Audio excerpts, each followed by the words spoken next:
that view masculine black men as toxic. Just like this junk talking about we're a cancer to society. This is the reason why it's so difficult for us on this side to build platforms that are large, that are traditionally masculine, because most of our men want to be up under the damn apron of our women. You see them. I know you see them, like on Tonight's Conversation and all of these. We see this all the time, where all of these dudes is sitting up there on a co-ed panel with black women, and they sitting up there all weak. Now, what I think is, in order for us, brothers, to be able, to fully support and uplift our women, is we have to be healed. We have to be emotionally available and emotionally intelligent, because until we're able to heal ourselves and support you, beautiful queens, we won't be able to Shut the fuck up. I can't wait for you niggas to be a thing of the damn past. You have no earthly idea. I'm looking at you, Ace Metaphor. You don't like it? We can have a conversation about it. You and any of them other dudes that be sitting on them panels talking like that.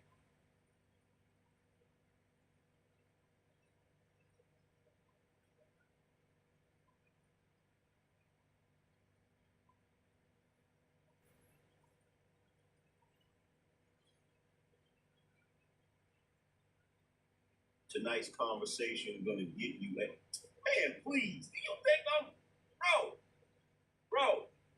bro, check this out. Man, I bet you any amount of money they won't even speak on my name. I bet you any amount of money. How much money you want to bet? How much money you want to bet they don't even speak on my name?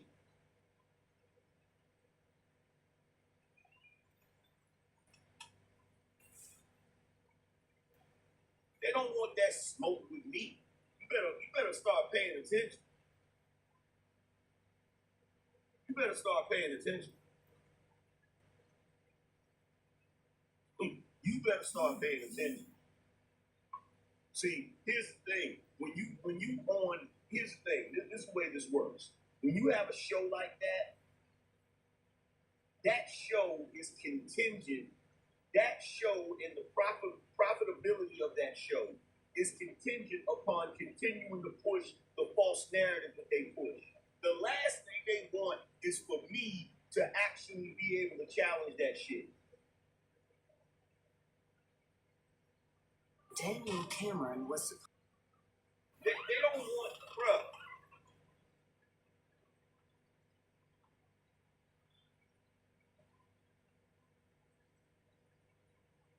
If you, what's the best analogy for this?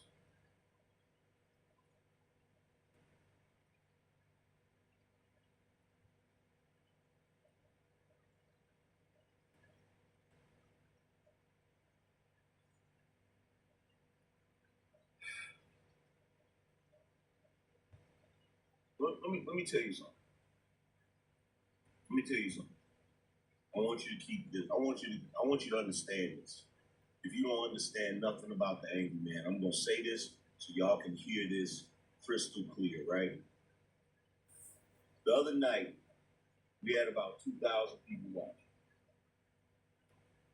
Anytime I do my show at a decent hour, like if I do my show around 4 or 5 p.m. in the evening, we're gonna have 2,000 or more people watching live, right? Like, let me explain something to you. Subscribe today. You don't have a YouTube channel that's damn near 1 million subscribers going live with over 1,000 live viewers, dropping pre-recorded videos that get 50 and 60 and 100,000 views, dropping YouTube shorts that get 50, 60, 100,000, sometimes millions of views, and niggas don't know who you are. know who I am. So, you have to ask yourself, when I call them out like this, why they don't address it? It's not because they don't know who I am, it's because they don't want that fucking smoke. You hear me? In fact, Obsidian critiqued Ace Metaphor, and Ace Metaphor came on his show. So trust and believe if Ace Metaphor know Obsidian, he know me. Matter of fact, fuck all of this bullshit. All of them niggas know me because I was doing this shit before they came to the internet with their fucking grip. What you have to understand is shows like tonight's conversation and all of these other shows, they are grips that were created off of the basis of going against niggas like me or the ideology of niggas like me. In other words, the only reason those shows exist is because of the black manosphere. That is plain and simple.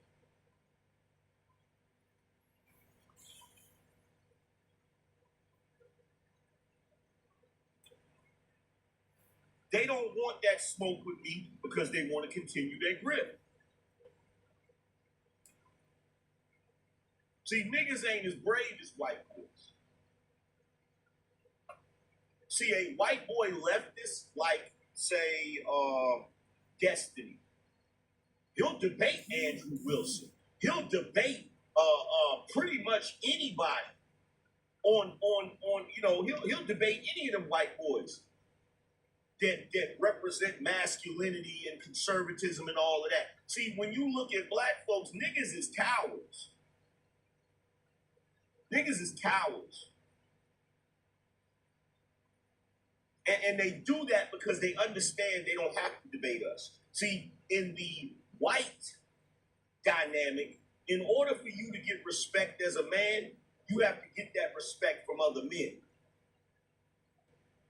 So on the white side, whether you see, on the white side, the women don't have as much pull as they do on the black side. See, in white culture, women don't have as much pull as women do on the black side. If I looked at the white side, you can't tell me who the white equivalent to Cynthia G is. You can't tell me who the white equivalent is to Kendra G. You can't tell me who the white equivalent is to any of those women on our side that get all of that notoriety. You can't tell me who that is. Because it don't exist.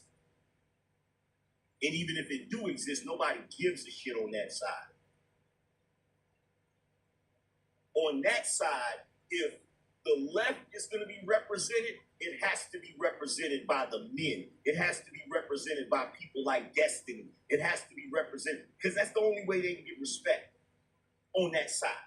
Even if they're on the left, they still have to be in the realm of men in order to get the respect. See, on this side, Derek Jackson's, the Ace Metaphors, they don't have to debate none of us conservative men, because all they have to do is get the love, admiration, and support of black women, and they don't got to have a conversation with us. Tell me I'm lying. Tell me I'm lying.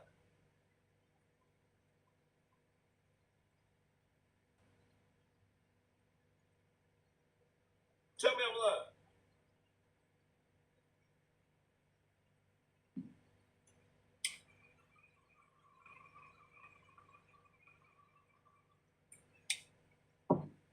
See, we've allowed the women to take over our culture so thoroughly with the help of mainstream media, because they played a major role in that shit too, right? But in our culture, the women have so thoroughly taken over that all of the men that come into media, all they have to do is pander to the women. Because our entire ecosystem, it revolves around the women in one way or another. See, even though Kevin critiqued the women Part of the reason Kevin's channel blew up the way it did was because women were coming on his show. Black women were coming on his show. Black women were watching his show because they were outraged at the things that he said. There were some black women that agreed with him, but there were some black women that were outraged at what he said. So even though he was critiquing black women, he was still getting support from black women, whether they liked them or not. But that's the reason why, the reason why there was so much contention and why they had issues with Kevin is because he was getting the support of the black women, but he was getting the support from them while critiquing them. They would much prefer he get their support pandering to them the way Derek Jackson did.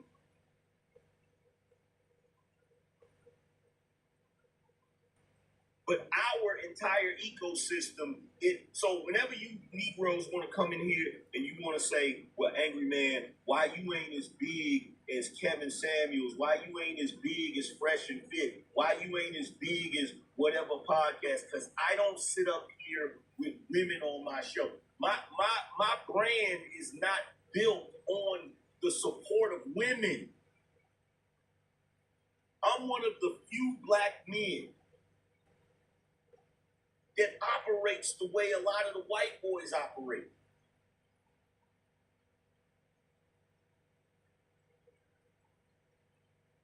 There's white boys out there that got platforms. They don't have to pander to their women in order to be successful. But as black men, we have to in order to be big. And what I've been trying my best to do is I've been trying my best to prove to y'all that it's possible. I've been trying to prove to y'all that it's possible. That it's possible for us black men to build our platform and we don't have to pander to the women in order to be successful. Now, is it a hard road? Absolutely. Like, share, and subscribe. Has it been rough for me? Absolutely. Absolutely.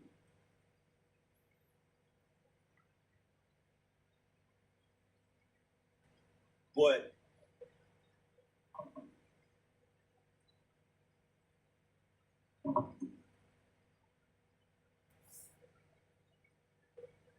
when you look at what I've been doing, I've been really doing some pioneering shit. If you really want to be honest, some trailblazing shit.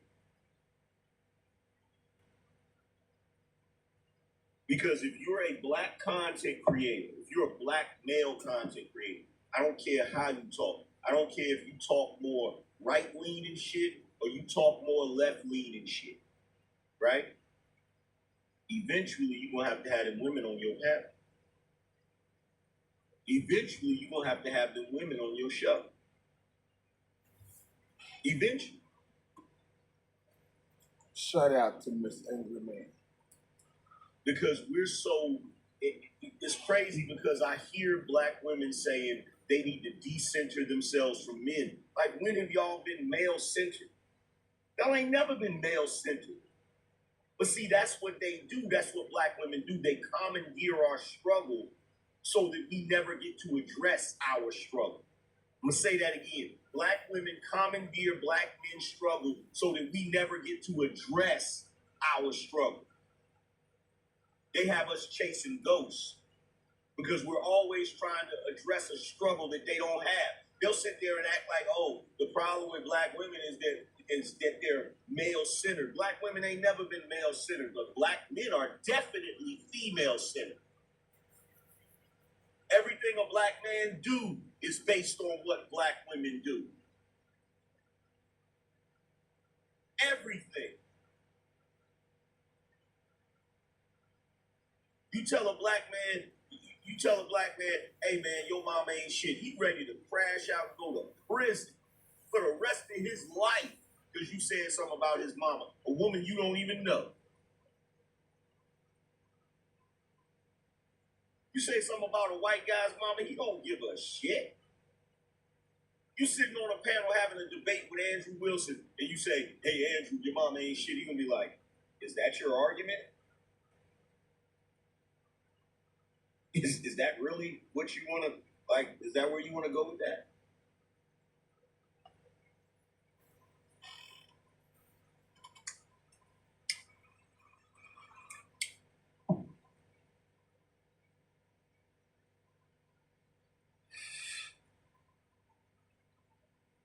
See, this is the real deal, Holyfield. It don't get no real, right?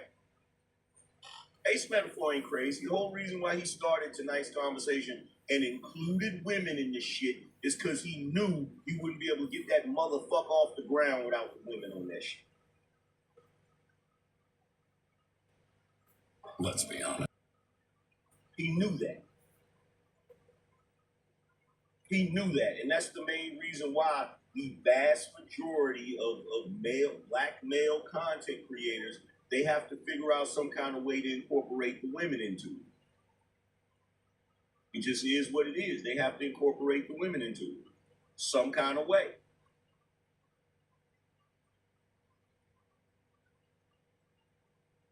Some kind of way. And I refuse. I refuse. I have absolutely no problem with there being women in the chat room, all of that. But I'm not going to build my show off of, I'm not going to build my show off of, you know, women being on the panel to say things that I know I'm going to disagree with so we can argue back and forth. I don't got time for that shit. I don't got time for that shit because it's getting to the point where your biggest problem, black men, is not women. It's not the women. It's you. It's you. So while Funky Cole Medina wants to say that black men are a cancer to the black community, that's not true. But I will tell you this, black men have become a problem for themselves. You've become a problem for yourselves. And as long as you have that ideology that has been infused in you by these women, you're gonna always be in conflict with yourself, which means that let me break this down for you, right?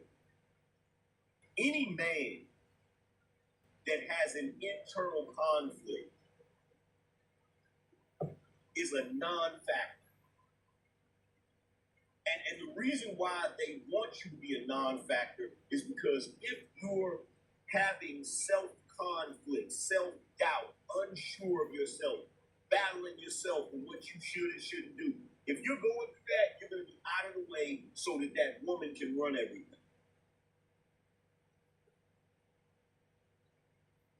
See, the real reason that the women in our community don't want, the real reason black women don't want you black men mimicking white men's brand of masculinity is because it will work. That's the only reason. That's the only reason. It's not because they're afraid you're going to become a slave master. White men of today ain't slave masters. It's not because you're going to become oppressive. It's because you're going to end up taking your rightful place at the head of the damn family. It's because you're going to end up taking your rightful place at the head of the household.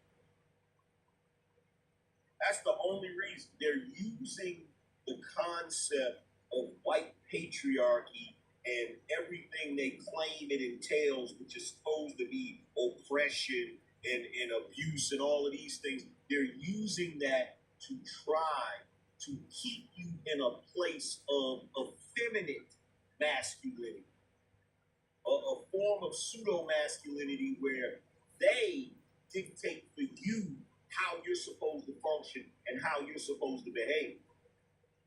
And see, if they can successfully do that, they can continue running the show. This is the main reason why when you're on panels with these women and you ask them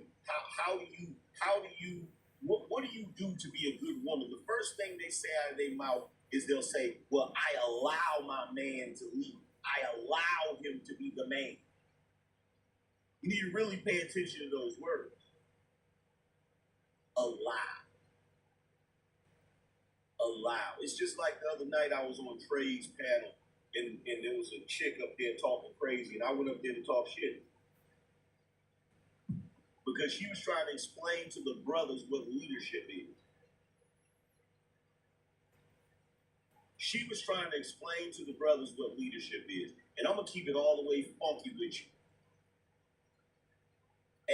A woman trying to explain to a man what leadership is like a tortoise trying to explain to a cheetah what speed is. Let me say that again.